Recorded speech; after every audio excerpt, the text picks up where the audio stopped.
This time I'm going to show you how to perform a skin assessment on a patient. First, I would start by doing hand hygiene with hand sanitizer. I would ID the patient to make sure it's the correct patient. So I would start by making sure that this person has complete privacy. So that would mean having the doors closed. If they're in a room that shares with another patient, I would make sure that the curtains are closed.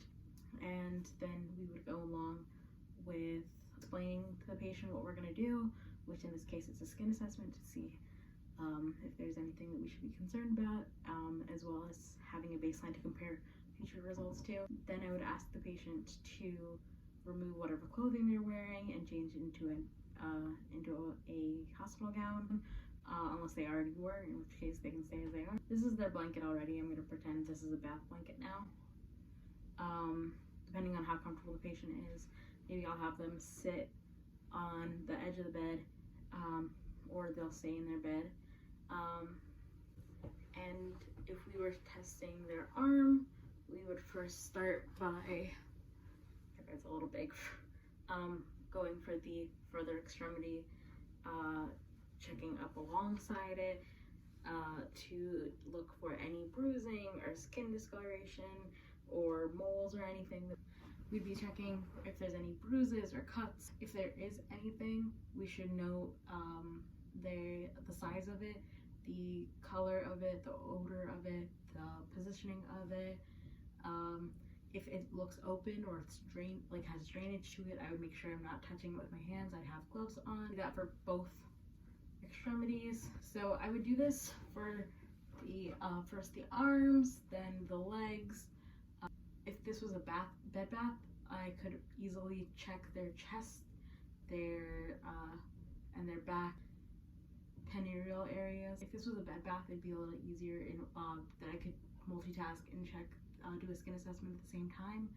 In this case, it's not, so I would ask the patient if I could, and I'd start like upper chest, mid, lower, only exposing as I go, so that the way the patient is more comfortable and not fully exposed. I could have the patient roll onto their side, and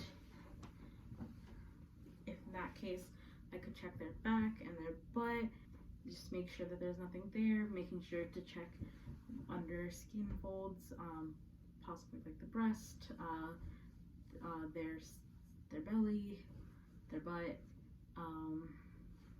for any signs of anything that is out of the ordinary.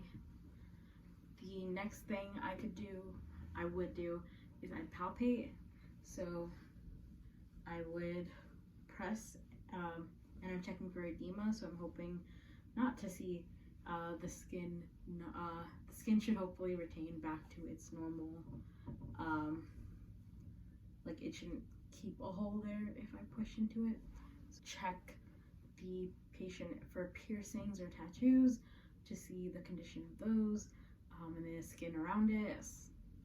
So to check for any like inflammation, colors, if there was any color change, if there was just any signs that something was amiss there. During all this, I would also be keeping an eye out to make sure the patient's skin texture is regular, and that they don't have like overly dry skin or overly oily skin, because those could be indicators for certain things. Then the next thing I would do is, following this, I would check the patient for turgor, which is the skin elasticity. So you would pinch around the clavicle. In this case, I can't pinch at all, but I could pinch my own skin, and it would pull up a little bit, and that's decent turgor.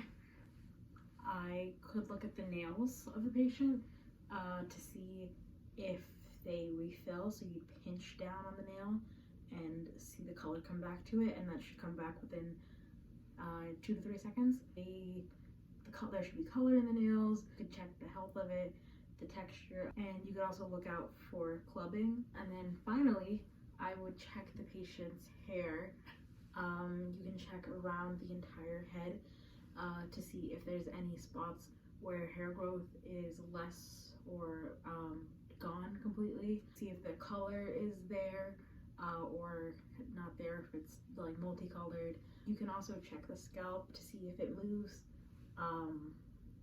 So my scalp moves. For that, you would do proper hand hygiene, and the skin assessment would be over, and you would mark down everything on the initial skin assessment.